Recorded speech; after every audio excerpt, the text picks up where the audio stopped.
God, it was an unforgettable day, I can tell you that. By all accounts, it was a regular Saturday night dinner. Even young Rachel was there, staying with us for the weekend as she often did.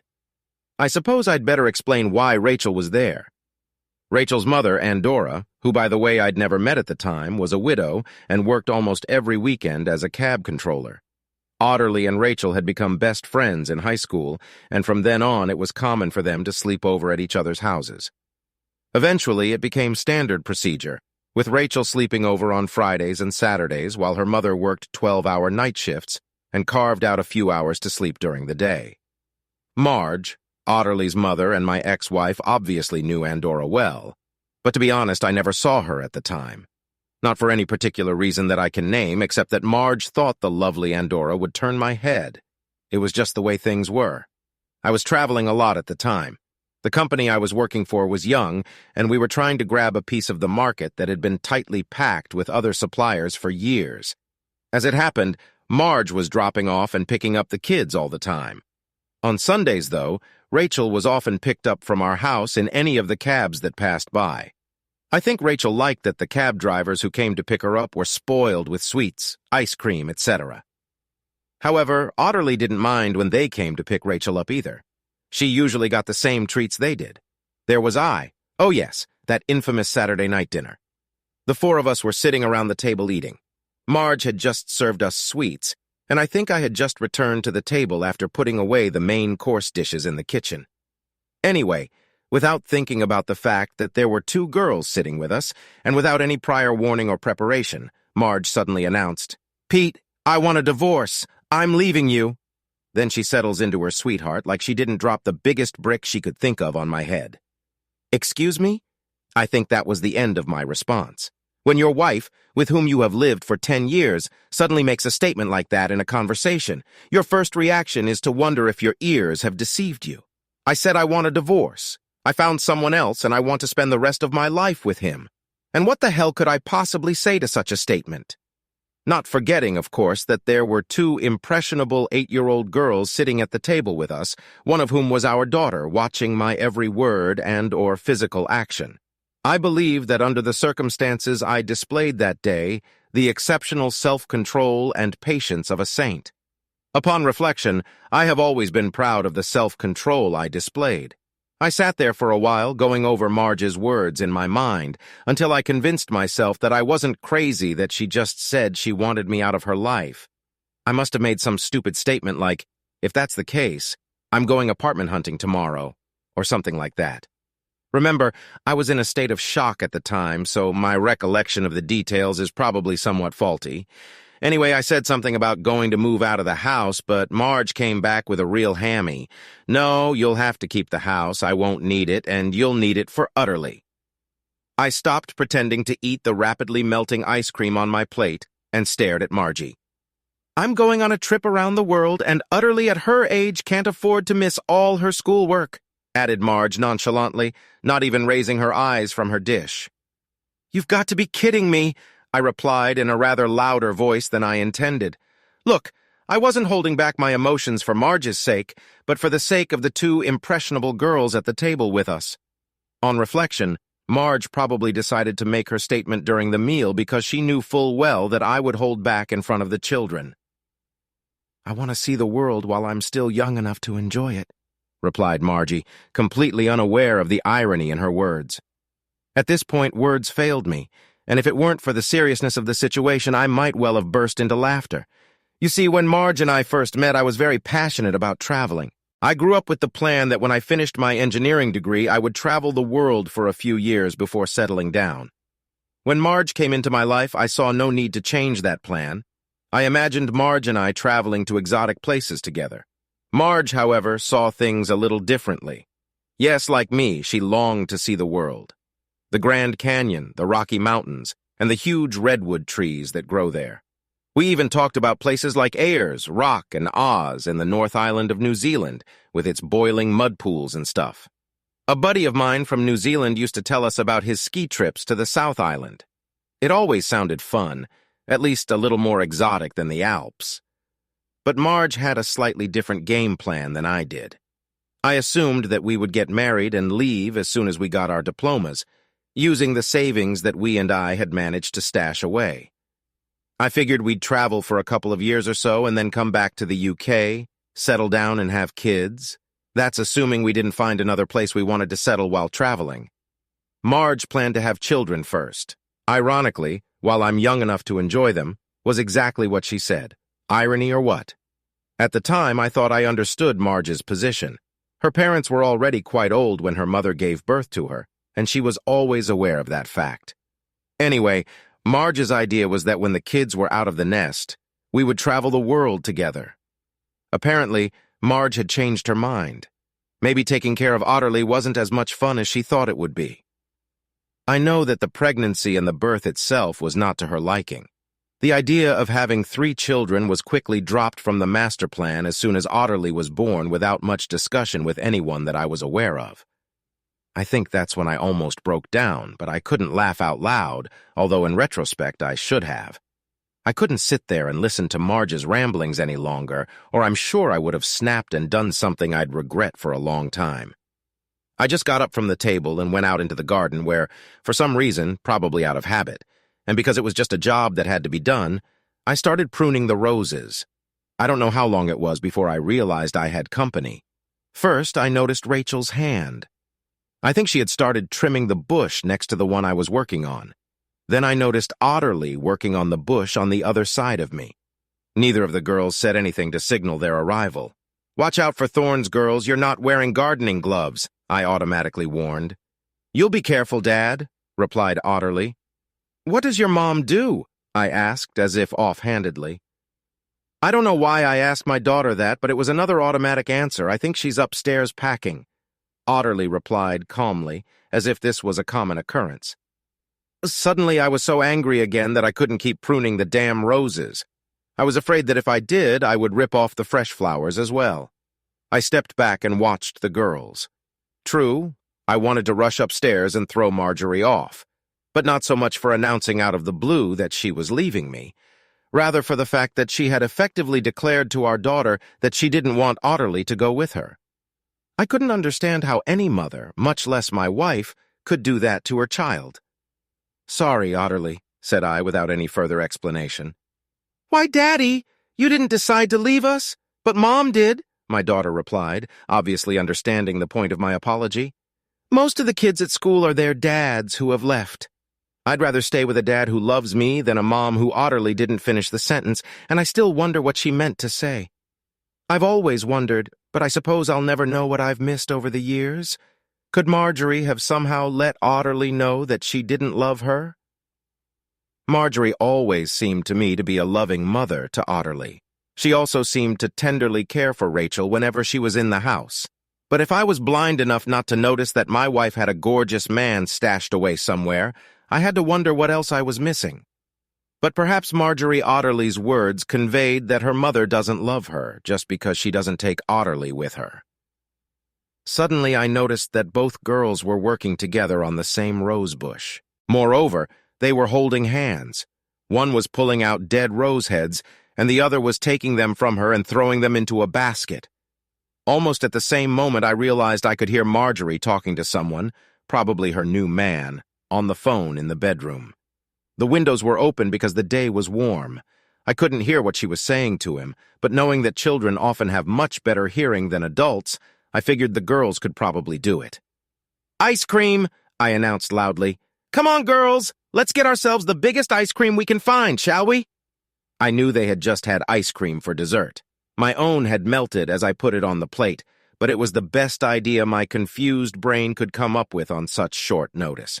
Both girls burst into joyful shouts and immediately seemed to forget about the roses and began cheering each other on. I had never noticed them doing this before.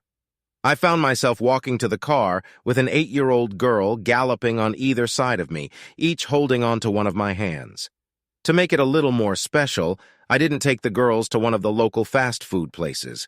We don't have a proper ice cream store in our town. Instead, I went to one of the many restaurants in our town and ordered their Sunday's ice cream to eat in the desert. I doubted any of the kids would be able to finish them all the way through.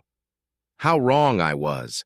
It took some time for them to absorb, and that proved to be helpful to me. I began to get over the shock of Marjorie's sudden announcement, and come to terms with what Marjorie was doing to us, and evaluating what the immediate and long-term consequences would be. For some inexplicable reason, I found that I personally didn't care that Marjorie was leaving. Yes, I would miss her, but any love I had for this woman was instantly destroyed by her announcement and the way she did it in front of Otterly. But with her leaving, I had a big problem: childcare. Oh, I was sure I could look after Otterly, but I needed someone to take her to and from school every day. I was sure my employers would help in any way they could, but our work hours were 9-5, while school hours were 9-3. And who the hell was going to look after Otterly during the vacations? Rachel? Well, I was sorry, but I had my own problems, and her mother would have to deal with hers as best she could. I remember thinking that I would have to call her later and explain the situation. The only plan I could think of was my sister. Carol lived pretty far away, but maybe she could somehow pick Otterly up from school in the afternoons, even if it meant a long drive for both of us. The only drawback I could see was Carol's own children. Perhaps they were finishing school at the same time as Otterly. I pulled out my cell phone and called Carol. Maybe if I threw the ball into her court, she'd come up with some plan. Carol was always pretty good at this sort of thing. "What did she do?" shouted Carol into my phone as I explained Marjorie's statement as briefly as possible, trying not to go into details, what I knew of them, because the girls were sitting at the table with me. I was actually surprised myself at how little I had learned from what Marjorie had said. I had no idea how long her affair had lasted, and I didn't even know who she'd had it with. "Carol, I told you. Marjorie ran off with some guy and left us." "Who, what guy?" demanded Carol. "I have no idea, Carol, just some Casanova she picked up somewhere, I guess." I didn't bother to ask. "His name is Ronald," announced Otterly, taking me by surprise. "He's a library customer," added Rachel, apparently not wanting to fall behind. Marjorie had been working part-time at the library for months, just to make money and get out of the house, so she said. I stared at the two girls who were still sitting there, nonchalantly devouring their giant popsicles while repeating their words to Carol. But my problem is Carol. I have no idea what I'm going to do about picking up Otterly from school every day. I can drop her off in the mornings and get into the office a little later, but there's no way I can finish at 2:30 every day. "It's okay, Daddy. Rachel's mom is picking me up from school." Otterly pointed this out with the logic of a child, and before Carol could respond. "It wouldn't be fair to ask her to do that every day, Otterly." I tried to explain to the kid. "Oh, that won't be a problem," Otterly informed me. "We've thought of everything, haven't we, Rachel?" Rachel looked up from her ice cream, nodded, and then smirked at me. Somehow I realized for the first time that these two girls were quietly conspiring with each other. But where they found the time or the opportunity that day, I had no idea. "Rachel will stay at our house on Friday, Sunday, Saturday, and Sunday," Otterly explained, "and I'll stay with Rachel and her mom the rest of the school nights. On Mondays, you can drive us to school, and Rachel's mom will pick us up when she gets out of bed after lunch." Otterly threw me one of those childishly satisfied, easy and simple, problem-solved looks. I don't know what expression was on my face as I sat there in amazement. Carol must have overheard Otterly's words, however, because she said, "I think it's a brilliant plan, Pete. Did you ask her?" "No, Carol, for some reason I never thought of that. I've never met Rachel's mother, and the idea never crossed my mind. Frankly, I have no idea if she would agree to it. It's too big a request. The cab driver has been asking my mom to work on Sundays for a while now." Rachel suddenly joined the conversation. "Mom said that by working on Sundays in the cab, she'd get more money than at the store. But she didn't want to impose on Mama Otterly by asking her to look after me." Reading between the lines of Rachel's words, I realized that her mother must be working part-time at the store sometime during the week. God, that woman must work around the clock, I thought to myself. I think the kids have solved your problem. What does Otterly's friend's mother look like? I have no idea. You know, I've never met the lady, Carol. I had to be careful what I said because I already knew that the two little innocents sitting on the other side of the table were scrutinizing my every word. "Well, brother, I'd say you'd better go over there and have a chat with Rachel's mother as soon as possible and find out what she thinks of the children's plan." Returning to the subject of Marjorie, Carol asked, "Has that bitch moved out of the house yet?" "I have no idea, Carol. The girls and I are at a restaurant in town. I took them out for ice cream before, yeah, well, you know. but I think she was packing up when we left. I'd say you'd better get some new door locks while you're in town. I'm sure you don't need the cow trying to come back. Call me later if you need anything tonight. Pete or Frank and I can come over later if you want.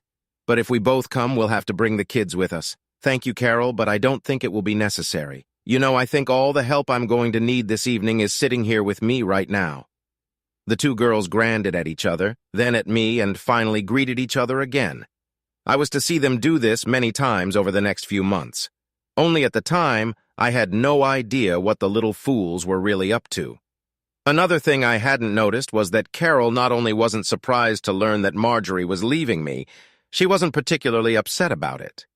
But I would never say that the two women got along well together, and they certainly couldn't be called close friends. After finishing the ice cream, we went back to the car, but I still didn't go home. I had a rather delicate mission to accomplish first. I needed to inform Rachel's mother that I would be the only adult in the house with the girls that evening and assure her that she was okay with it.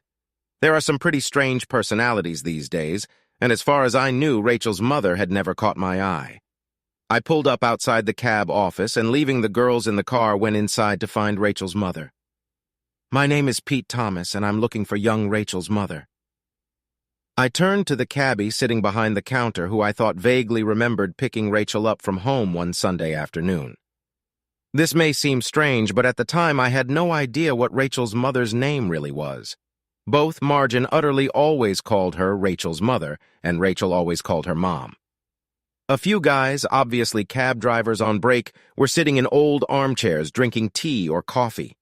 I felt like I was immediately the center of attention for all of them as soon as I mentioned Rachel. All attention was focused on the TV playing in the corner of the office, and conversation stopped abruptly at the sound of her name. She is currently in her private office and will be back soon.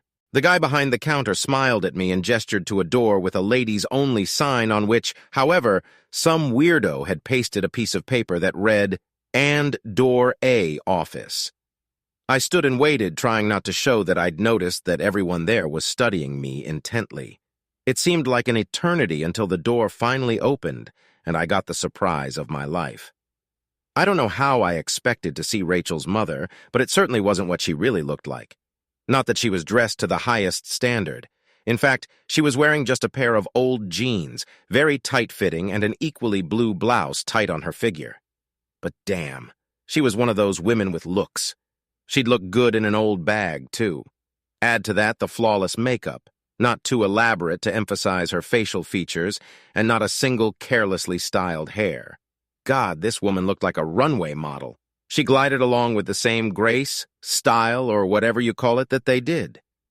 I could understand why all these drivers had shown interest in my asking about her, and perhaps why they were all hanging around outside the cab office.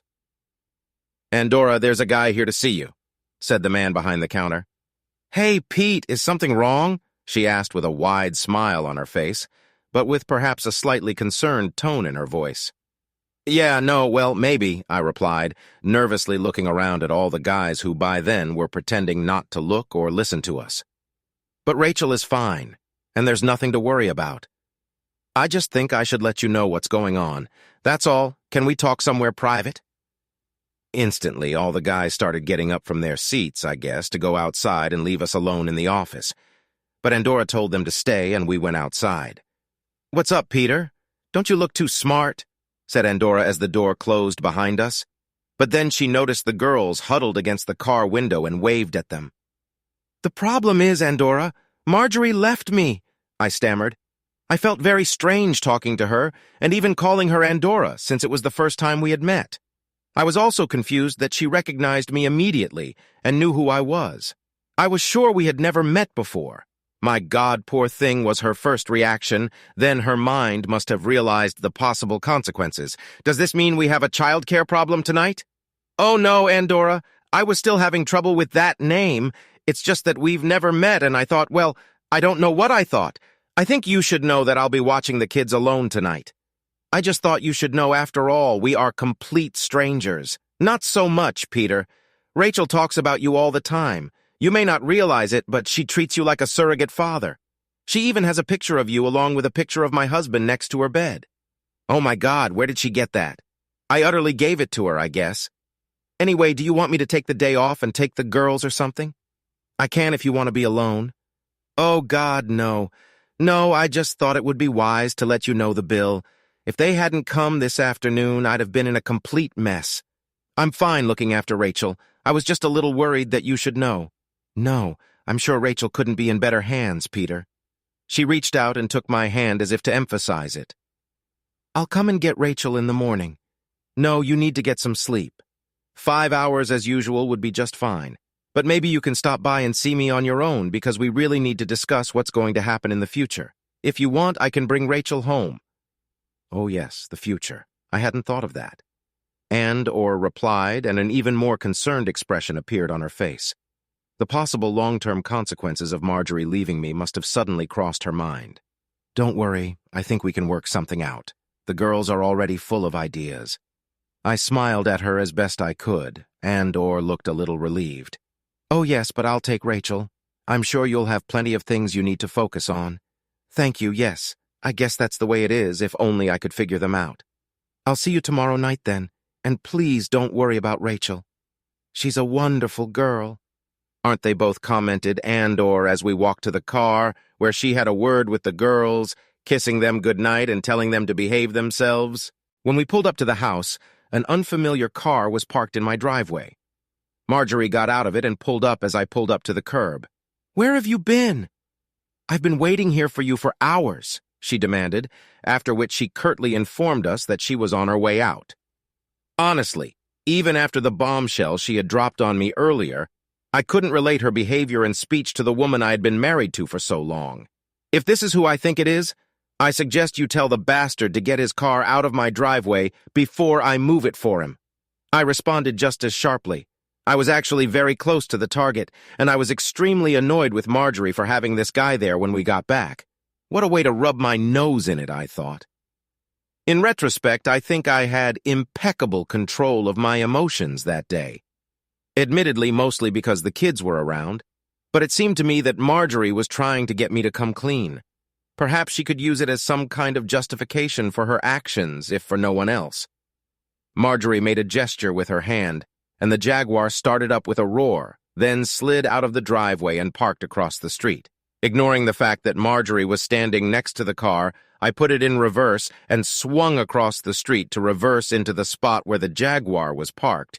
Marjorie complained that I almost hit her as I got out of the car. Oh, you're still here. I thought you left. I lied and went to the front door, but then I stopped and turned to look at her. I don't see the point. You'd better sell it. We're flying out of the country on Wednesday, she replied. Where? Where do I send my divorce papers, I thought. But Marjorie beat me to it. Ronnie's lawyer's address is on the kitchen table. He'll know where to contact us. She replied curtly, and then turned to speak to Otterly, who, along with Rachel, had also gotten out of the car by then.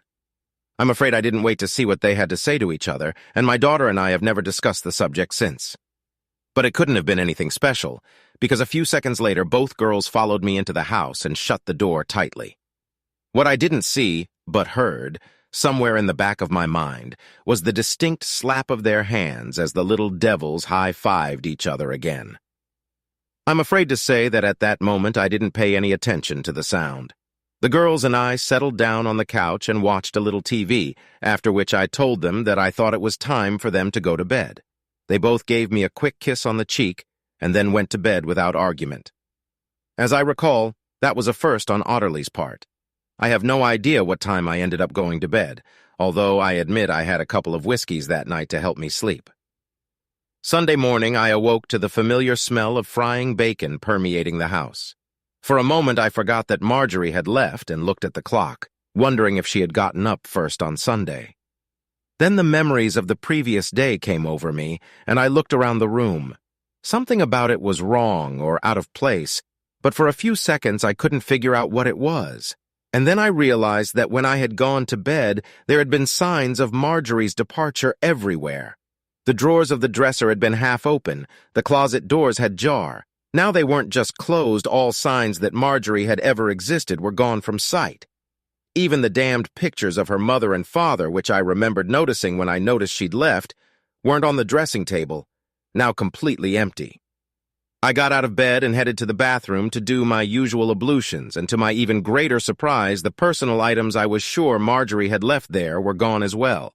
I had to assume that while I was sleeping, I had guests coming over to clean up, and I only had two possible culprits I could think of. "Come on, Dad! Is breakfast getting cold?" I heard utterly call out to me from the stairs as I walked out of my bedroom. Waiting for me in the kitchen were both 8-year-olds who insisted I sit down while they served them. I was served fries with a glass of fresh orange juice and a cup of coffee, served as if I were having breakfast in an upscale hotel. The two girls apparently settled for cornflakes, orange juice, and tea.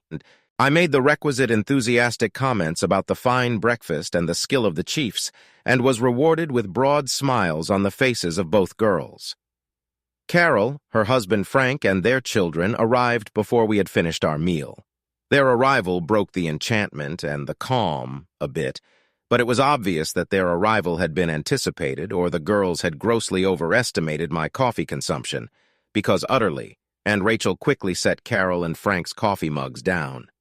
It took me some coaxing to convince the two girls to leave the dishwashing to me and go play with Carol's kids. Carol busied herself with washing the dishes, while Frank and I sat drinking coffee and watching the scene while detailing to them the previous day. My sister and her husband told me they would do everything they could to help. Frank gave me the name and details of the lawyer who had represented his sister in the divorce. She turned out to be a good choice. Carol made dinner for everyone from what she found in the freezer and refrigerator. I think I spent most of the day tending to my roses when I wasn't talking to Carol and Frank. One thing I did remember that day, however, was that Rachel and Otterly helped me mess around with the roses a bit in the afternoon. And I also remembered Rachel, either by coincidence or on purpose, quoting a line from the song, "It's been a good year for the roses." I'm sure she was too young to realize the parallels that could be drawn between the song and the events of the previous day.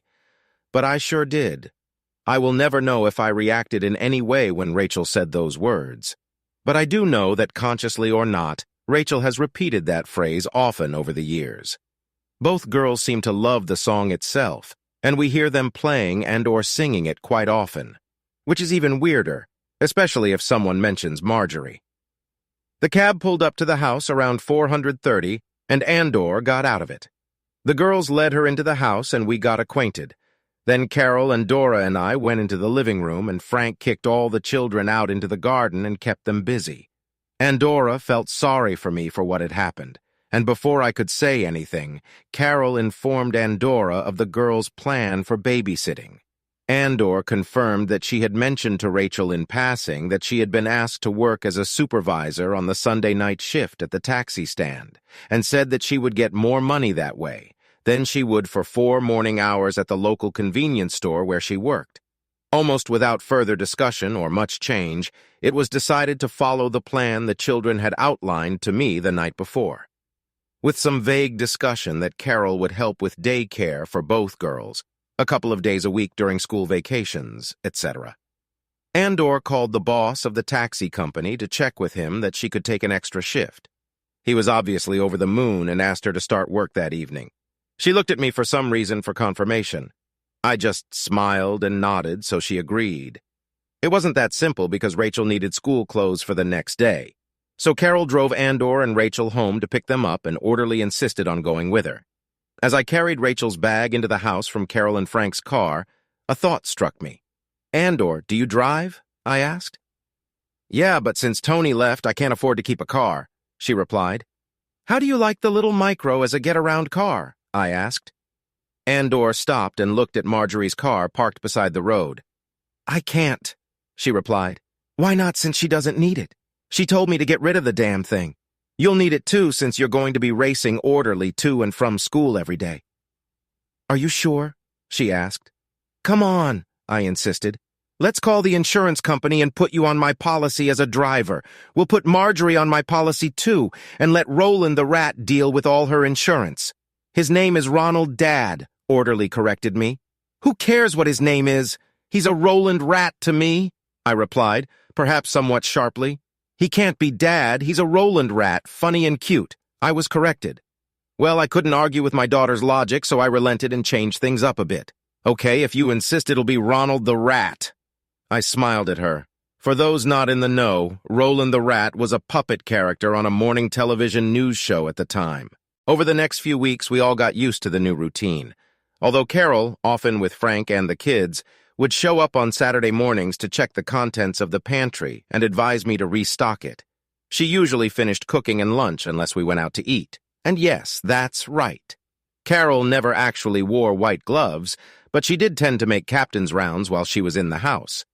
Housework isn't exactly my forte, but I soon found that I didn't have much to do in the evenings when Orderly wasn't home. I tried to do little and often, and I think the house was almost always in sight. Carol, at any rate, never found cause for criticism. On weekdays, I was lonely, but over time I got used to it. Fridays, when I came home from work and found Endora and the girls there, it was great. Very quickly, Endora started cooking food for all of us before she went to her Friday night shift. The bad times came during the week, especially when I came home from work to an empty house and woke up in the morning. Never mind the resentment I felt toward Marjorie for what she had done. When after all these years of marriage you suddenly find yourself waking up alone in bed every morning, gosh, it just takes some getting used to. There were some complications with the divorce. Marjorie and her gorgeous man had left the country and apparently traveled extensively. I have read that, judging from the fact that Marjorie's attorney has had a hard time keeping in touch with her, it is possible that her beau is intentionally trying to make things difficult. Eventually, I discovered that his very distraught wife was demanding that he pay child support for their children. I met with her one day when both she and my attorneys were meeting for a council of war, but frankly I had my own problems and didn't want to get involved. I know she eventually managed to block all his accounts in British banks, and I believe she eventually got all his assets in the UK. Without interfering, I helped in any way I could by informing her attorney of Marjorie's whereabouts when she called home to speak to our daughter. Credit for getting that information must go to Audelay, though, because she became adept at prying Marjorie's exact whereabouts when she called. And then, not very cleverly, the little rascal would pass that information on to me at the first opportunity. Whether Audelay knew the reason I needed that information or not, I don't know. Oddly enough, the difficulties Marjorie's attorney was having were to my advantage. After another court hearing at which Marjorie's solicitor asked the judge for another adjournment because he was waiting to hear from Marjorie on some matter, the old man lost his temper. He demanded to know where Marjorie was, and when the poor solicitor had to admit that he had no idea. The judge turned to me to ask if I had any knowledge of her whereabouts. "I'm sorry, sir," I replied, rising to my feet, "but I have not spoken or communicated directly with my wife since the day she decided to leave me and my daughter." I answered as best I could, glossing over the fact of Audelay's desertion, and formally, since there had been no word between Marjorie and me since her departure, telling the truth. I kind of forgot to mention that Marjorie called Audelay every 3 weeks or so. But that's not what the judge asked me, is it? And you know how these assholes push you to answer their questions unvarnished. I don't know exactly, but I have to assume the old man was having a bad day or something, or maybe the old get was presiding over a divorce from Marjorie's posh man and lost his patience. Suddenly I heard him say, "Unreasonable behavior, my grounds for divorce, can be interpreted in many ways." Briefly, he said that Marjorie's failure to communicate with her own attorney was one of them. He then suggested that I had grounds to demand a divorce for desertion, but be that as it may, he immediately granted my claim and gave me full custody of Audelay. I don't see how joint custody of the child can work in this case. If Mrs. Thomas cannot effectively communicate with her legal representative on this matter, what chance does Mr. Thomas have of sharing with her the important decisions regarding their daughter's well-being? Beak lectured Marjorie's counsel. Mr. Thomas, said the old man, again addressing me directly, "As of today, I give you full and exclusive custody of Audelay, and I fully terminate Mrs. Thomas's parental rights to the child, but with one caveat." The judge turned to Marjorie's attorney. "If Mrs. Thomas wishes to appear before me in person within 21 days, I may be able to persuade her to reconsider her decision. Will you endeavor to inform her of this?" Marjorie's solicitor replied that he would do his best to give her the information. Hearing the poor man's reply, the old man raised his eyebrows and turned his attention back to me. "Well, Mr. Thomas, I don't hold out much hope of that happening, and I doubt I can be persuaded to change my mind. It surprises me that you haven't demanded child support from your wife. Frankly, I don't see much chance of collecting them, Your Honor, unless Marjorie ever returns to the country, I replied. The judge leaned forward and spoke briefly in a whisper to his secretary, then shuffled through some papers, looking for something on his desk. I think we'll still make a temporary order for £100 a month. It's only a nominal amount to set a precedent. Like you, I doubt very much whether you will ever get it. But if Mrs. Thomas returns to the jurisdiction of this court, we can adjust that amount in the future. I advise you to instruct your legal representatives to verify any assets Mrs. Thomas may have in the UK. That was it. I walked out of court a single man and with all the property gained in the marriage, and apparently any other property that Marjorie had in the country, if I wished, if we could find it. I never bothered to look for it. Checking the call log at home the following Monday, I noticed that there had been an international call the day before. Probably while I was mowing the lawn, that would explain why I hadn't heard the phone ringing. The call had obviously come from Marjorie. She was the only person who had called from abroad. Strangely, neither Otterly nor Rachel mentioned the call to me, nor, as usual, did they inform me of Marjorie's whereabouts. You can assume they didn't, but I know I figured it out. Although since Otterly wasn't in court that week, I tried not to give much thought to her divorce. I wondered how the girls knew about the 21 days.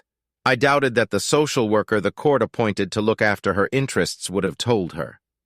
As time went on, Marjorie's calls to Otterly became more and more infrequent. I wasn't surprised because from the few that were within earshot of me, I realized they were very one-sided, not counting my daughter's subtle inquiries as to exactly where Marjorie was. But those two ceased as soon as her fancy man's divorce was settled. By the way, I have no idea how Otterly or Rachel found out about this information that his divorce had already been settled. I think I concluded that since he's local, his kids probably went to the same school as the girls. Perhaps the kids all conspired and shared information. But if that was the case, the girls didn't tell me anything. I suppose the same reasoning could be used to explain the information the girls originally had about who, when, etc. when Marjorie first made her statement and moved out. Adults too easily underestimate children's understanding of exactly what is going on. I can't remember now, but I think the divorce was final about 4 months ago. I took Otterly and Rachel to a movie one Saturday afternoon, and we were enjoying hamburgers at the local McD's when Rachel announced that she and her mother would be moving home soon. I innocently inquired as to the reason, of course, and Rachel informed me that the lease on their apartment was up for renewal, but her mother thought the landlord wanted to raise the rent too much. No, at the time I didn't see or realize what was going on and that another conspiracy was afoot. Come on, they were 2 9-year-old kids and tricking me out of an ice cream or two or even a day out was completely expected. But the fact that they'd thought up and planned to trick me into inviting Andorra and Rachel to move in with Otterly and me, I hadn't even realized. They set the trap on Friday night when we all ate dinner together, prepared by Andorra before she left for her shift at the cab office. Otterly, seemingly innocently, asks Andorra if she's found a suitable apartment yet. Before Andorra could answer, Rachel started telling horror stories about the places they'd seen. Though Andorra did manage to find out that they weren't nearly as bad as Rachel had described them. For some reason, I had completely overlooked the fact that if Rachel had seen those apartments, Otterly had too, because those 2 girls were always together, regardless of which one of us, Andorra or I, was looking after them. Otterly then made a suggestion that, had I been a little more skeptical, I should have seen coming a mile away. "Yeah, Ed, we have a spare guest room upstairs," remarked Otterly. "Why don't Rachel and Aunt Andorra move in with us? Rachel has her own bed in my room anyway, and it would save us from having to move from house to house all the time." Actually, I have to admit I thought Otterly's idea was a good one. It would save him from having to chase around town and Andor from having to pay rent, among other things.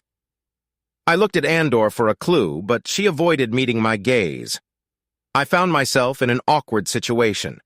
If I had rejected the offer right away, Andorra might well have resented it. But on the other hand, Andorra might not like the idea, and I might embarrass her if I put the ball in her hands.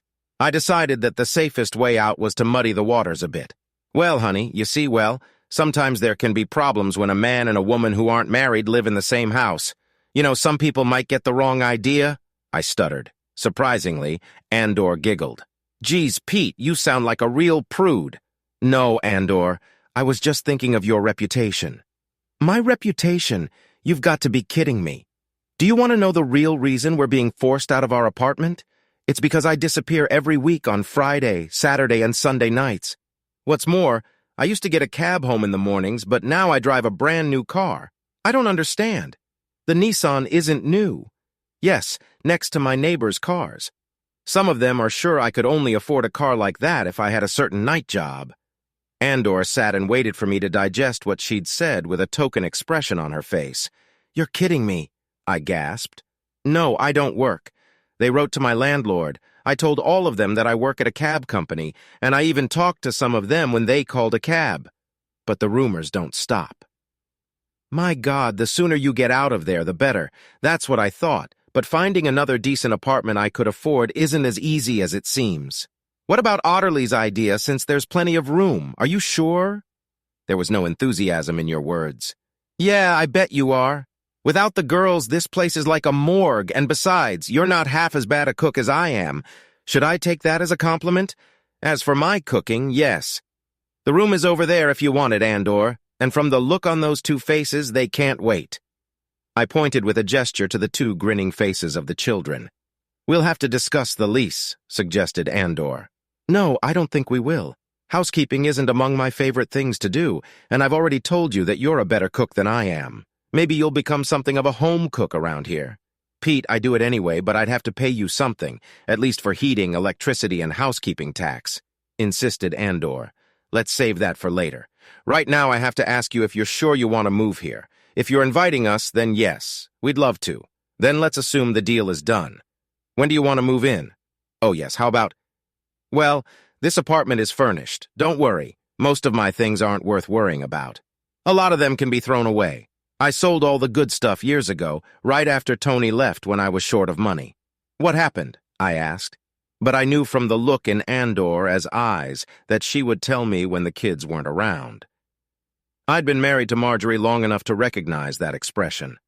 I was aware that Andor's husband had been killed in a traffic accident a few years ago, but I never knew the details. A little while later, when we went to walk Andorra in the Nissan, I heard a distinct, smacking sound behind me and turned around to see what it was, and found Utterly and Rachel standing there looking at me with a butter-want-melt-in-your-mouth look on their faces. The girls moved into the house the following week. Most of Andor's furniture had been thrown away, but some things still made their way into the house. Other things were stored in the garage, and her television and music center ended up in the girls' bedroom. The house was suddenly a full-fledged home again. Even the guys at work remarked on my improved mood. There were also comments that I didn't join them for drinks after work as often. But I had a daughter. Well, 2 daughters to bring home and read them bedtime stories every night. Oh yeah, my traveling days were practically over when Marge left. Not knowing how events would unfold, I kind of tempered my fervor a bit. My boss relented and started sending other guys in my place. I just didn't volunteer to go anymore if I could help it. Shortly after moving Andorra, I began to fall in love with this woman, although at the time I thought I was very good at not showing it. What did you expect? Andorra was a pretty dainty piece of real estate by any standards. Maybe a year or so younger than me, she seemed to be able to present herself in immaculate form, regardless of what she was or wasn't wearing. Sure, I'd seen her pass between the guest room and the bathroom a few times, wrapped only in a bath sheet, but that was it. Andorra had a killer sense of humor and never seemed to resent the girls or me no matter what the little pranksters did. She apparently paid no attention to my idiosyncrasies. Look, I never claimed I wouldn't be a bloodthirsty angel to live with. I was in love with Andorra from the first time I laid eyes on it, so it was to be expected. I think Carol was the first to realize I was hooked that Christmas. She and Frank had brought their family to Boxing Day. Andorra was fussing over the dinner she was making. Have you told her yet? Asked Carol as we set the table together in the dining room. To whom and what did you say? Replied I. Of course, Andorra, brother. I'm sorry, kid, you lost me. What was I supposed to tell her? That you're in love with her, you fool, announced Carol. Do what? Don't be silly, Carol. Come on, Pete. I'm reading you like a book. You're even more hooked on Andorra than Stephanie Mathers. Oh, I'd better explain Stephanie Mathers. She was my first love when we were all in high school together. Carol's friend and I worshipped the ground this girl walked on for several years before I got up the courage to ask her out. She led me on for a while, and then broke my heart by leaving me for dead. Stephanie was immediately and irrevocably declared persona non grata by my sister and her friends. Some of them comforted me over the following months. God, they made sure I forgot about Stephanie as soon as possible. Of course, I've grown attached to her. She's a very nice person, Carol, but I'm in a delicate situation. The status quo suits us both. If I do anything to upset the balance, oh my God, I could smash the apple cart. Peter, this woman has a crush on you as much as you have on her. You dance around each other like schoolboys in love. What the hell are you talking about, Carol? Pete, to get from one end of the room to the other, you both take the long way around, so there's no chance of you having forbid touching each other. So we don't want to invade each other's personal space. Nonsense. There are only two reasons why two people living in the same house would do such a thing. Either you hate each other, which I somehow doubt because no one has ever heard a single word slip between you, or you're in love with each other. And don't try to bullshit me. You've never once exchanged a thought-provoking joke. That's unusual for two people who spend so much time in close proximity to each other. Think of all the jokes you exchange with the girls in the office. No, you're both too afraid of ruining what you have. So you think Andor is partial to me? My God, Pete, she's dancing the same thing you are. You both dance to the same tune. Even the girls can see that. So what am I supposed to do? The hell of it, Peter. Tell her how you feel, I guess. Come on, she's not the first woman you've called on to work your golden tongue. You knew how to get girls until you got involved with that bitch. You never liked Marjorie, did you? No, I never trusted her. It seemed to me that she had you wrapped around her finger and then led you around by the nose. About the same way utterly unracial are doing it now, but I doubt you'll ever see it. The difference is that those two little girls really love you, which I never thought Marjorie did. Oh, you are mistaken, Carol. Of course, Marjorie loved me when we were married. Think what you want, Pete. You've seen love. I've seen a girl who got off easy. You had a hell of a job for a young man your age, and you actually brought home the bacon. Christ, Frank wasn't getting half your paycheck when I married him. I was always convinced that Marjorie only saw you as a pound sign. No, you're wrong, Carol. Never mind. It doesn't matter now, does it? Peter, someone has given you a second chance at happiness. There's a woman in the kitchen who I'm sure is in love with you. You'll just have to find a way to melt the ice. No sooner had the conversation gone any farther than we heard Andorra approaching. She entered the dining room to see how the meal preparations were going, and Carol and I had to change the subject. During this meal, Carol kept catching my eye and making subtle head gestures toward Andorra. She also seemed to be enjoying a private joke with Otterly and Rachel, but I don't think anyone else noticed it. Over the next few days, I almost broached the subject of Andorra several times, but ducked at the last minute. It was New Year's Eve, and Andorra was working. Carol and Frank picked up the girls so I could go to a party with some friends from the office. I didn't want to leave the girls, but everyone insisted. Conspiracy again, I don't think so. Too many unconnected people. What happened that night must have been a coincidence. It was about 4 a.m, and the party was winding down. Those who were going home had already gone home, and most of the others had gone their separate ways. Unable to find a single comfortable, vacant place to spend the night, and having drunk too much falling water to even think about driving home, well, unless I wanted to get there in one piece, I hailed a cab. Hey, gorgeous, why don't you send one of the guys to take me home? Maybe not exactly the words I'd used, but pretty much what I'd said to Andor when she answered the call at the cab service. Are you mad, Pete? Asked Andor. You bet, babe. I had a hard time deciding which of those two phones to call. I'll bring one of the boys over in 5 minutes. Thank you, sweetheart. Oh, and Pete. Yes, beautiful. Try not to throw up all over the back seat. Have you ever seen me throw up when I'm furious? I've never seen you drunk, Peter. I can't imagine what you do. Would you be surprised? You bet. Now Phil's hitting the road, and please don't make a mess in his car. We have enough guys trying to get the smell of vomit out of their cars as it is. Your word is my command, my love. If that's all you meant, what? Never mind, Phil's already out the door. Why don't you try to find your way to his car? Said Andor, laughing. Then the line cut off. Jesus, Pete, you're bleeding out of your skin, said driver Phil, who obviously knew who I was, even if I didn't know who he was, as he helped me into the back seat of his cab. But when he got behind the wheel, even in my inebriated state, I realized he wasn't headed for my house. You're going the wrong way, I told him, or more accurately, I guess, sassed him. You're going to need someone to put you to bed, and I don't intend to do the honor. I think I know who will volunteer. It's pretty quiet around here now. One of the guys can sit on the bleeding phones for the rest of the night. Honestly, I must have fallen asleep, because the next thing I knew, Phil and Andorra were dragging me from the back seat of the car.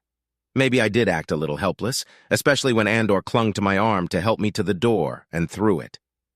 I needed Phil's help to successfully navigate the stairs to the bedroom, though.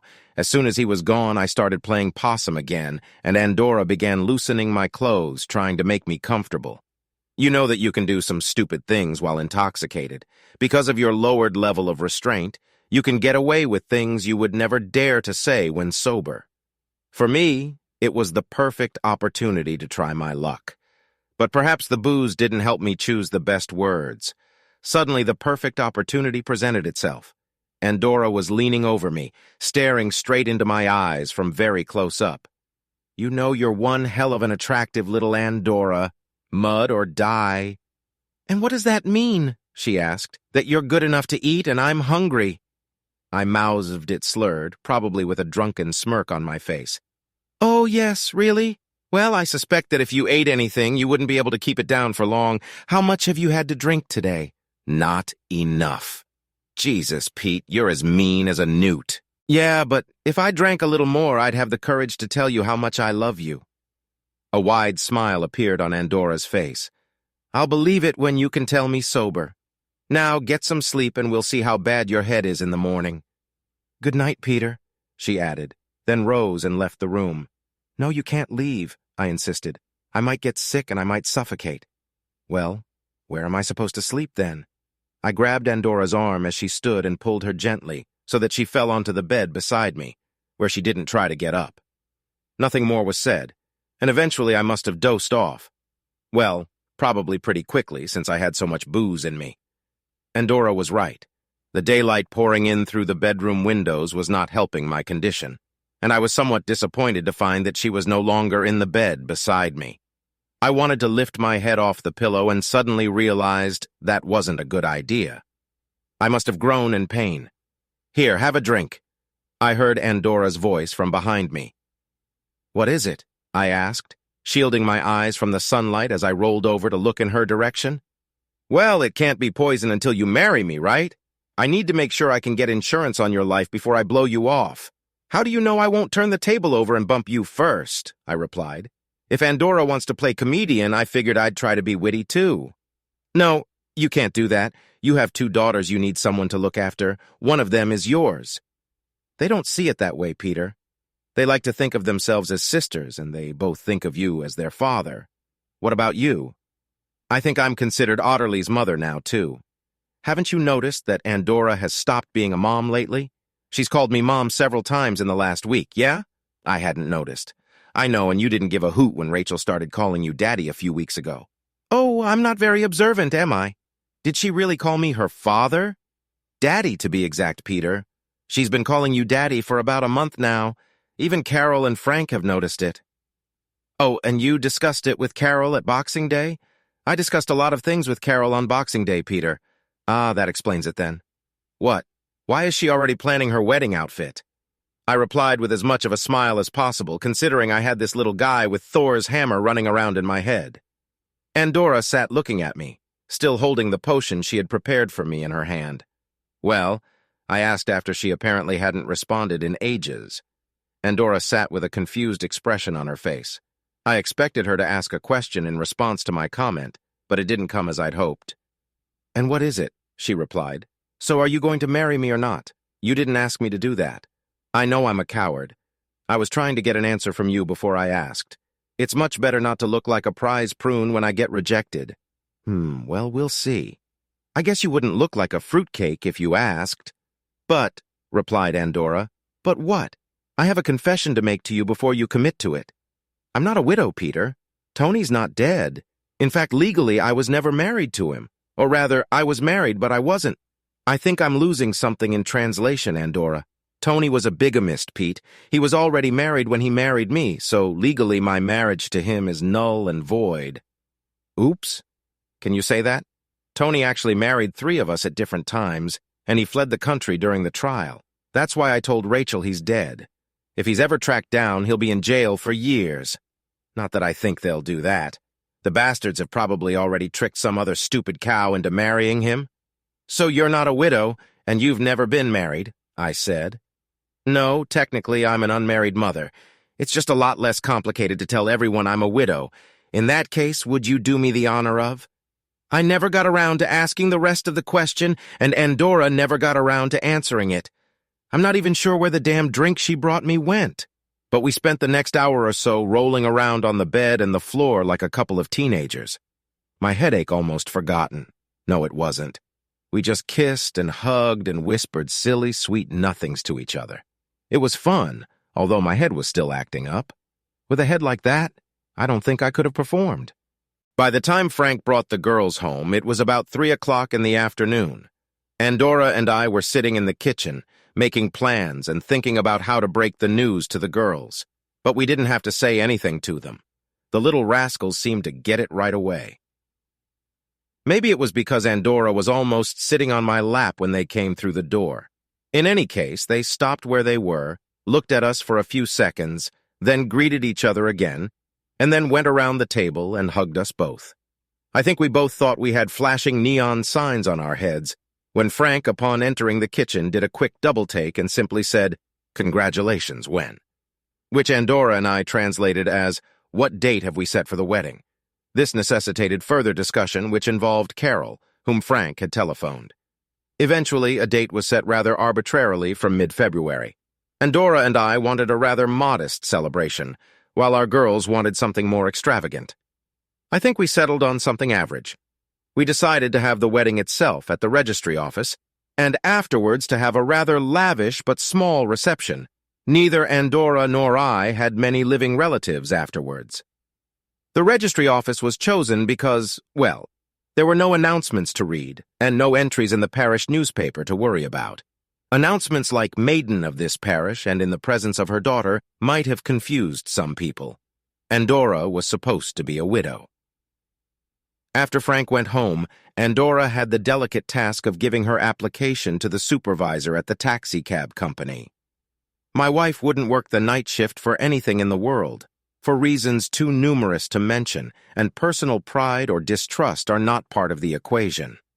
It's more of a personal preference. It pissed me off to sleep, or rather, not sleep alone. Andorra and I had another big decision to make when it was time for us to go to bed that night. In the end, we decided to go to separate bedrooms until the wedding. We both realized that it would be hard for us to justify any of our positions on extramarital sex to the girls when they got older if they saw us sharing a room before the wedding. But that doesn't mean I didn't develop the habit of running home for lunch on most days as soon as the girls got back to school. Okay, I took a few long lunches, but no one in the office minded, most likely because of the further improvement in my overall mood. The following weekend, Andorra worked her last shifts at the taxi depot. It took several cabs to take all the flowers and boxes of chocolates home on Sunday morning. Then we had to limit the girls for a few weeks. It wasn't Sunday night, and Andorra, some of the drivers and their wives invited us to dinner and some fun at a local pub. Cabs were in short supply in town that evening. The wedding came almost before we realized it. It went very well considering our girls were flawless bridesmaids. I think Andorra and Carol spent more time making them look perfect than my bride. But as I think I've said before, Andorra can look good in just about anything. Andorra and I didn't have a honeymoon per se. One night in the honeymoon suite at the luxury hotel where we held the reception. The girls went home for the night with Frank and Carol's family. Our master plan was to get away with the girls for most of the school summer vacation that year. That first year, we spent 5 weeks driving around Florida, the Caribbean, and Southern California. Never staying anywhere for more than a few days, we saw just about everything we could see and experience in the allotted time. It was only a week or two after the wedding, and when I got home from work in the evening, I immediately realized that something was wrong. The girls looked quite happy, but Andorra was annoyed about something. It wasn't until the girls went to bed that she told me what was bothering her. "Does Rachel know that Tony isn't dead?" She informed me as soon as I came downstairs, putting both girls down and reading them each a chapter from their book. Jesus, how did she know? I asked in surprise. I was pretty sure we'd never discussed it while the girls were in the house. I have no idea. Though I've suspected something was wrong ever since we moved here. Remember those pictures by the girls' beds? Well, the beds in the girls' room are parallel to each other. There were 3 small closets, one on each side and a third in the middle. On the center, one hung 2 pictures, Andorra and me. On the outer ones were pictures of Marjorie and Tony, respectively. Andorra explained that lately she had found that the girls often put pictures of Marjorie and Tony in the drawers. It suddenly dawned on me that I hadn't seen either painting that evening. Finally, Andorra asked the girls why they were hiding the pictures. Rachel replied, "They don't need us. We don't want to look at their pictures." Further discussion proved to Andorra that Rachel knew full well that her father had not died in a traffic accident, but had run away, although she did not seem to know why. Andorra, out of embarrassment, decided to leave Rachel in the dark. She didn't want to explain to the child that she was technically an illegitimate child. Although Andorra had been worried for some time about Rachel's reaction to the information that her father was out there, the child didn't seem to mind. Personally, I thought the information helped the girls feel closer to each other. Andorra turned out to be the perfect wife. Even better than the perfect wife, she was an amazing mother to both of our girls. Not only was she great with the kids, but she was extremely patient with me when things got hectic in the office. Yes, no matter what utterly claims, I do have flaws, but Andorra seems to overlook them, never once mentioning them. She has the most wonderful sense of humor and has come up with many ways to wind me up in the evening and tease me until the kids go to bed, or we do. Sometimes my nights can be very tiring. By early summer, the number of phone calls from Marjorie to Otterly had virtually dropped to 0. I'm not surprised that Otterly changed course when on the offensive and became very persistent when Marjorie did call. I know she was mad at her mother, but both Andorra and I had to step in and reprimand Otterly for referring to Andorra as new mommy in her conversation with Marjorie. Otterly discarded this trick and instead went on about how much fun we had as a family going out, regularly mentioning Daddy's wife and my sister Rachel. Andorra and I have had several discussions about Otterly's attitude toward Marjorie and how she talks to her on the phone. But in the end, we concluded that it was impossible to create an endless list of words and phrases that Otterly was forbidden to use toward her. Otterly, with Rachel's connivance, is bound to come up with new ones no matter what we forbid. We decided that Marjorie had made her own bed that day in the kitchen. Now she would have to get used to lying in the damn thing. Before we could get back from vacation, Otterly and Rachel started talking about Mom and Dad again. Andorra and I had a hard time understanding what they were implying for a while, but then we realized they were asking if we were really their mom and dad, and I blamed the internet. Suddenly, Andorra and I began finding printouts all over the house regarding adoption procedures, with we assumed the intention of encouraging Andorra to adopt Otterly and me to adopt Rachel. The girls also researched the legal intricacies of changing Rachel's name to Thomas, and even printed out the appropriate forms. As for the idea of adoption after some discussion, Andorra and I decided that it had to be either one or both. Rachel's father, although he had abandoned her and Andorra, still retained his legal rights over her. We ended up putting the problem in the hands of the same attorney who handled my divorce. It took over a year, but eventually we were able to get Tony's parental rights terminated and both adoptions took place. Coincidentally, or by our lawyer's intent, the same judge who presided over my divorce case was presiding over Tony's termination of parental rights, and I strongly suspect that may have had something to do with his decision. Legally, our family now consisted of Mr. and Mrs. Thomas and our daughters Otterly and Rachel. We discussed adding to the family, but in the end we decided not to add to the family, which was what we had intended. Shortly after we were married, I got a promotion at work, and with the promotion came a bigger salary and the ability to delegate more responsibilities. Our summer trips became regular, and I really think Andorra planned them as a kind of compensation for my lack of time to travel when I was younger. In our second year of marriage, we spent 5 weeks traveling around Europe. On the third, we visited India, a surprisingly large country, and Sri Lanka. On the fourth, we visited Australia and New Zealand. And yes, we miscalculated by going there in the middle of their winter. But we're British. It was hard for us to notice the difference. By the time our fifth summer came around, we knew a lot about traveling. Otterly and Rachel, both 14 years old by then, had their own video cameras, and they were already doing a good job of documenting our travels. Canada, the northern U.S., and Alaska were all planned for that year, and for most of the winter and spring, all three of my girls made detailed plans. By then, I had left them to their own devices, only occasionally mentioning the name of some unusual place I had heard of years ago, and knowing that we would stop there sometime during the trip. But there was one thing I don't think either of us considered. About 2 years after we were married, and Ornith started getting Christmas cards from Marjorie. Otterly always got Christmas and birthday cards from her, but we had no idea why she suddenly decided to send Christmas cards to us. We couldn't reciprocate because none of the cards had a return address. However, the thing is, and I suppose the rest of the family didn't pay attention to this, they all had Canadian stamps. This would lead anyone who thought about it to think that Marjorie and Ronald had settled somewhere in this country. Unfortunately, Marjorie was rarely mentioned in our house anymore, and I don't think she called Otterly on the phone for several years, so no one brought it up. As always, the master plan for our extended summer vacation that year changed along the way. When the girls informed me that we had no chance of visiting all the places we wanted to in the allotted time, and this after we had made some very strong cuts to the list. In the end, we decided to draw an arbitrary line across the continent, just as we had drawn a line across a few years earlier. We will visit the West that summer and leave the East for another year. We arrived in Winnipeg on an Air Canada flight in late June, and after spending a day or two exploring the historic sites around the city, this is not a travelogue, so I won't go into detail, we took a tour in a rental car.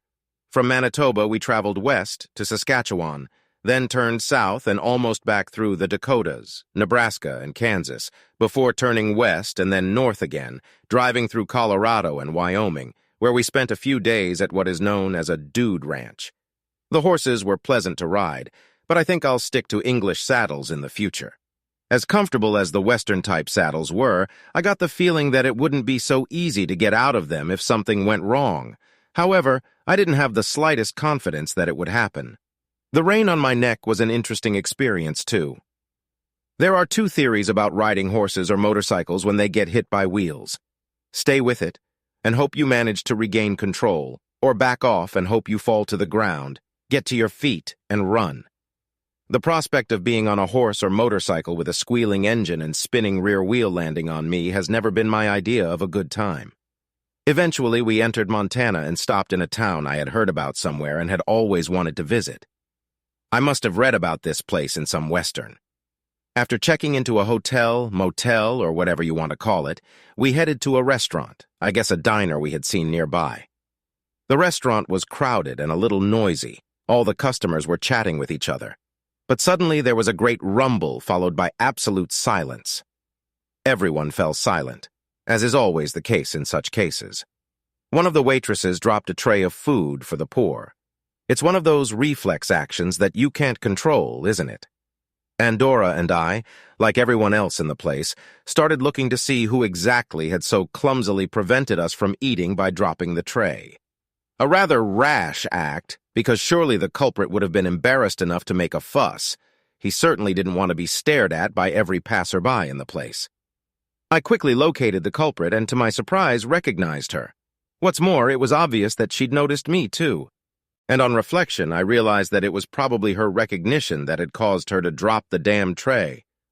The poor woman was standing there with her mouth open and her eyes wide, staring straight at me. I could tell from Andorra's reaction that she, too, recognized the woman. Anyway, both Andorra and I had to react by saying almost the same thing in unison to our girls. "Eat your dinner, Rachel. Utterly. You have nothing to worry about." Andor turned to Rachel and I turned to Utterly. Although they were now our girls, we had both legally adopted each other's daughters. Even after 5 years, we still had a tendency to punish our own child first. Not that it mattered, Both kids were twisting in their seats, trying to get a glimpse of the culprit of the commotion. Recognizing the woman, Utterly turned around almost instantly, and I believe uttered the words, "So be it," under her breath, then returned to her meal as if nothing had happened. Rachel stared for a moment longer before the waitress turned and left the public area of the restaurant. Then she looked at me, smiled sweetly, then shifted her gaze to her mother's eyes before returning to her food, just as Utterly had. After the waitress left, many customers looked in our direction. Some may have looked in our direction before the waitress left, but I didn't notice. Anyway, they all realized that the incident was caused by my relatives and/or my presence. Andor and I and the girls tried to ignore the stares and continued our meal as best we could. "I guess the grass wasn't as green as it looked," Andor whispered to me as we followed the two girls running to the car. "What do you mean?" I replied, perhaps a little more curtly than I intended. "I think it's safe to assume she's no longer with Ronald if she's working here. Most likely one of them cheated on the other. They say, once you cheat, you always cheat," I replied. "But she didn't cheat on you. That stupid bitch just dumped you and Utterly. You're not trying to trick me that they didn't consummate their relationship before the divorce. Besides, in my opinion, leaving your daughter is tantamount to cheating. You can be sure that either she couldn't keep her legs crossed or he couldn't keep them in his pants. Doesn't matter. Not if she doesn't try to cause trouble here and now."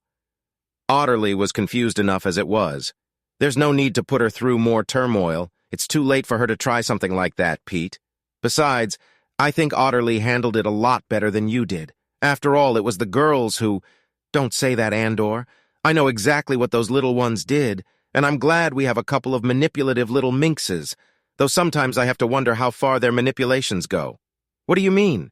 "No big deal, but it was obvious they were working to a plan. Sometimes I wonder how far in advance they laid everything out. Don't worry, I couldn't be more pleased than I am now. I just get curious sometimes."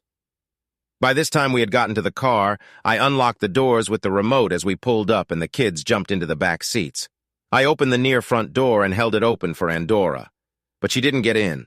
She came right up to me, wrapped her arms around my neck and kissed me. The two little devils sitting in the back of the car murmured and shouted approvingly.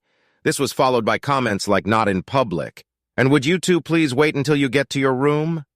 One might think that these were rather disrespectful and cavalier comments coming from two 14-year-olds, but both of our daughters were very mature for their age.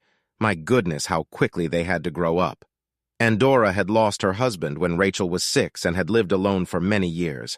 Utterly saw her mother leave us and almost publicly disown her when she was 8 years old. I assure you I didn't handle that event too well, but my daughter, with Rachel's help, began to behave like a much more mature person. Very suddenly, Andorra interrupted the kiss and pulled back slightly. "We have an audience," she whispered, peering over my shoulder. I looked back and saw Marjorie standing in the kitchen doorway watching us. "Do you think Utterly should suggest it, Andorra?" "Yeah, I don't think we have a choice," I replied. I was well aware that I would have to go back later to talk to Marjorie, or rather confront her, and that would likely lead to us arranging for Utterly to meet with her mother alone. Frankly, it was too good an opportunity to pass up. We'd have gotten that side of things out of the way anyway, rubbed off. Andorra, leaning against the car, spoke while I was still pondering. "Your mom is there. I think you should go see her." "Do I have to?" replied Utterly. "She is your mother, Utterly. Now please do what we ask you to do, or else many years from now, when you are older, you will be sorry you missed this opportunity." Utterly shrugged and started to climb out of the car. "I don't want to see her. Maybe Rachel will ride with me?" "No, we're just here. We won't be missing from your sight," assured Andorra short her. After getting out of the car, Utterly, with noticeable reluctance and a few dejected glances back at us, made her way toward her mother, stopping 10 feet away from her. Marjorie apparently said something we couldn't hear and took a step toward her, but Utterly immediately took a step back. It was a little frustrating that we couldn't hear what they were saying to each other, although I think Utterly did talk a lot. We noticed that if Marjorie moved any closer to Utterly, the child would retreat. "That's not good," muttered Andorra, apparently so Rachel wouldn't hear her. But as soon as she said it, Utterly turned and ran back to the car, jumped into her seat without a word, slammed the door shut, and began fastening her seatbelt. When I looked back, The doorway where Marjorie had been standing was empty, and I assumed she'd gone back inside. I would have preferred to get in my car and get out of there, but Andorra had a different plan, and she must have been halfway to the door before Otterly could fasten his seatbelt. So I stood there like a lemon for about 10 minutes until Andorra came back. I cast a questioning glance at Andorra as she finally climbed back into the car. In response, I got one of those looks where Andorra seemed to be looking at me, but her eyes quickly darted to the two girls in the back seat. The message was shut up and drive. We'll discuss this later. After lunch, we planned to walk along the path along the river and see the waterfalls for which the town was named. We had the impression that the hydroelectric dams had stolen some of their original grandeur, but they were still impressive. As usual on these walks, Andorra and I never overdo hiking if we can help it. Two girls got ahead of us, and that allowed Andorra and I to talk. So, what did she say? He dumped her 2 years ago when he picked up some waitress in this town. It's just as we suspected, but I wonder why she didn't go home to the UK. He left leaving her with the motel bill. The motel was understaffed in the restaurant, so she figured she could stay and work off the bill. Apparently, she's sharing a room with another woman. Anyway, they both work in the restaurant during the day, and at night they serve drinks at the bar behind the road. Sounds like fun. What else is she supposed to do, Pete? Gets herself laid every night by some barfly, I suppose? No need to be nasty, Peter. Marjorie made a mistake, and now she seems to be paying for it. Anyway, you'll meet her when she finishes her work at the restaurant at 6 o'clock. She only has a couple hours before she has to be on bar duty, so you can chat while I take the kids out for a bite to eat. Andorra, what the hell am I supposed to tell her? You need to finish, Peter, no matter what you believe. You need to sit down and talk to her and remember that she's Otterly's mother. Do you wish she remembered that? Marjorie said the same thing, Peter. She regrets her action, and I believe she would like to apologize to Otterly as well as to you. Unfortunately, I don't think Otterly is ready to accept that apology just yet. That was obvious from what happened at lunch. But in time, I'm sure she will. We'll just have to make sure we don't lose her again. Are you being magnanimous about all this, considering what Tony did to you? Pete, is there any point in going through life with hate in your heart? What Tony did to me is worse than what Marjorie did to you or even Otterly. You know, for a while I hated him and the other women he tricked into marrying him. And then one day we were all sitting in the waiting room at the police station, and I realized we were all in the same boat. We had all been tricked, and none of us were to blame, so we became friends. Tony, what's the point of wasting time cursing the bastard? If he ever shows up, I'll report him to the police as soon as I get the chance. But I'm not going to waste time and emotion on hating him. I have more important people to worry about. Or pulled me to her and kissed my cheek. Besides, think about it. If Marjorie hadn't run off with that, what's his name, where would we be now? Good idea, Andor. I know it's my love. We'd better hurry at 4 o'clock now. I was waiting in the parking lot of the restaurant when Marjorie came off duty. She came out with another very dark-haired woman who scrutinized me carefully before going on her way. Marjorie looked nervous, not the confident woman I had last seen in the kitchen when she was laying down the law all those years ago. She still looked quite attractive, though.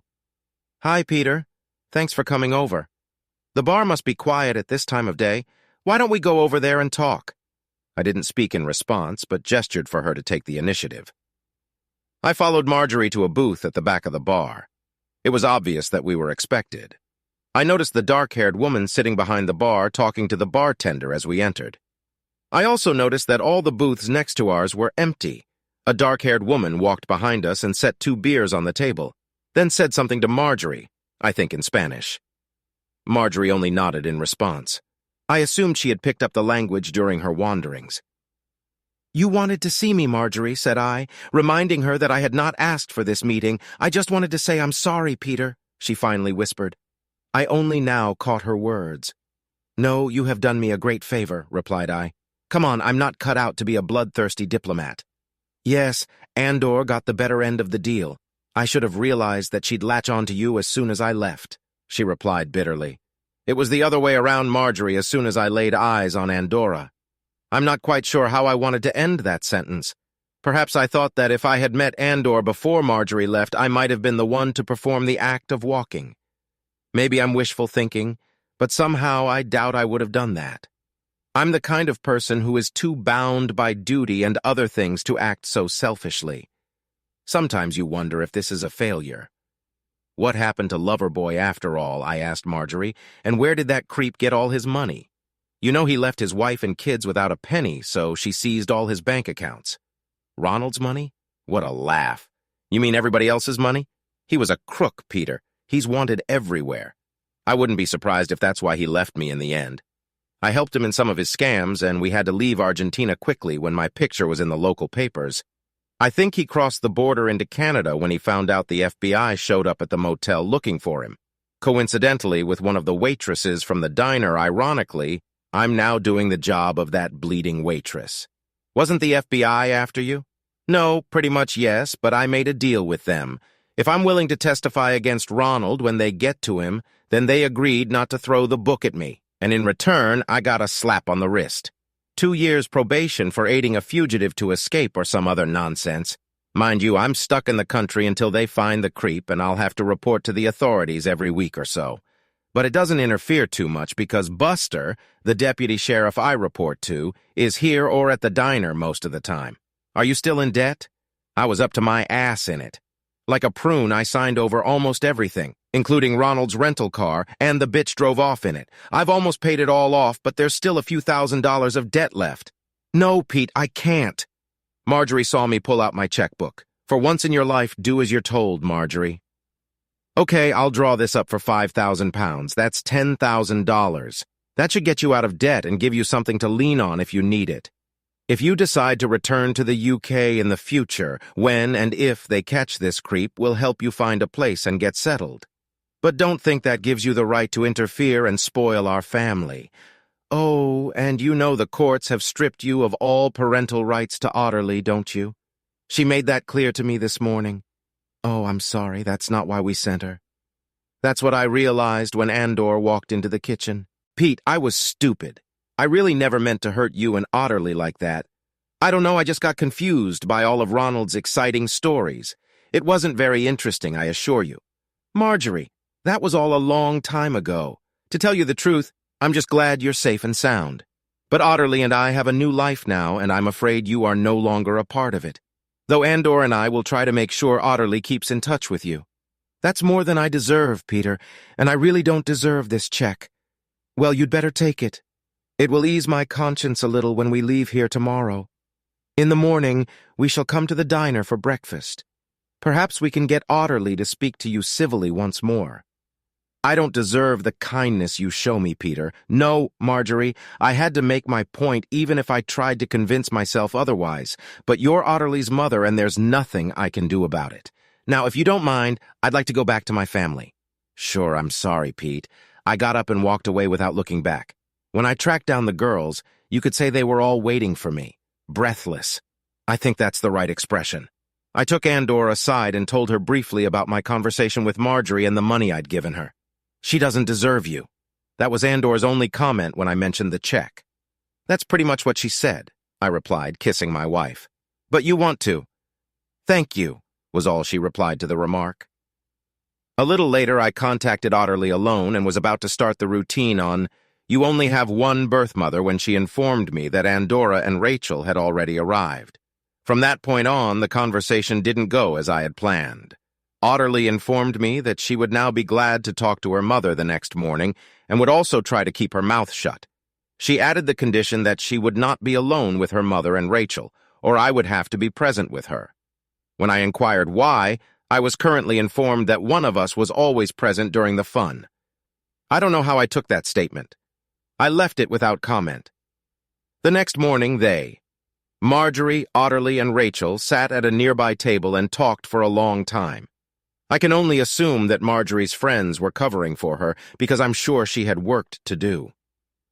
The only part of the conversation that Andorra and I overheard was two kids raving about how well the roses were growing in the garden at their house. Anyway, all three of them had smiles on their faces most of the time. As we drove away, Marjorie walked to the car with us and kissed both girls goodbye. She then turned to Andorra and me. These two are very lucky. They have found themselves the best mom and dad in the world. She said this, somewhat taking me by surprise, and then turned and ran back into the restaurant. I guess she cried on the run. I kissed my wife. Then we got in the car and drove north to the border in Calgary. From the way they were looking in the rear-view mirror, I don't think any of the kids were looking back or were particularly concerned that we had left this town behind. Epilogue. After we returned home that year, Marjorie kept in touch with her, and Orr made a habit of writing to her fairly regularly, I believe. We never found out if the FBI had tracked Ronald down, but less than a year later we learned that Marjorie was going to marry her deputy sheriff, or whatever his name was. We had a family gathering, and after much heartache, it was decided that we would decline the family's invitation to attend Marjorie's wedding. But I managed to slip in there alone for a few days to attend. Don't ask me why, but for some reason I felt I had to do it. Buster, or Buddy, as everyone called him, turned out to be a really nice guy once I got to know him better. He even picked me up at the airport and introduced me to all his friends and family. I learned from Buddy that Marjorie had been very frank and open with him from the beginning. She admitted to everything she had done and told him how much she regretted what she had done in the past. It turned out that Buddy had arranged with several of his trucker buddies to send her Christmas cards, etc. To us from various cities in Canada, I believe Marjorie was trying to hide from us the true circumstances she was in. It's a little weird to give your ex-wife away at her wedding, but I guess some idiot had to do the job. Maybe that's why I went to kind of put a stop to the whole thing. I don't believe Otterly and Rachel were figuring out where I'd gone for those 5 days. But they could have done it. Those two were always one step ahead of me in just about everything. To be honest, they and Andorra still are. Over the next few years, we received news that Marjorie had given birth to 2 boys. We never saw them, though, except in pictures. Now that they are a little older, I believe the boys have fairly regular contact with Otterly and Raquel, but neither of my daughters mentioned them or Marjorie to me very often. Otterly and Rachel ended up marrying 2 brothers. Sometimes I feel really sorry for these poor girls. The girls are still incredibly close to each other and definitely play a major role in these marriages. When our 2 girls are scheming together, it takes some man to come out on top. I don't think I've ever been able to do that. They both have 2 children, and suspiciously from my point of view, in both cases, the girls were born remarkably close to each other, both in date and physically. Andorra and I have enjoyed watching our grandchildren grow up and become very much like their mothers. I retired as managing director last year, and Andorra and I are now enjoying an 8-month round-the-world trip. We've been pondering whether we'll find somewhere we'll want to settle down. But to be honest, I think our daughters and their families will pull us home to the UK again. We haven't sold the house. The girls wouldn't let us because of the roses. God knows how much time they spend there attending to it all, but we get regular reports. Just this morning, while checking the mail, I got a picture of my garden from them titled, "It's been a good year for roses. Life goes on." That's it. Thanks for watching. I hope you enjoyed it. So subscribe to my channel and watch the next video.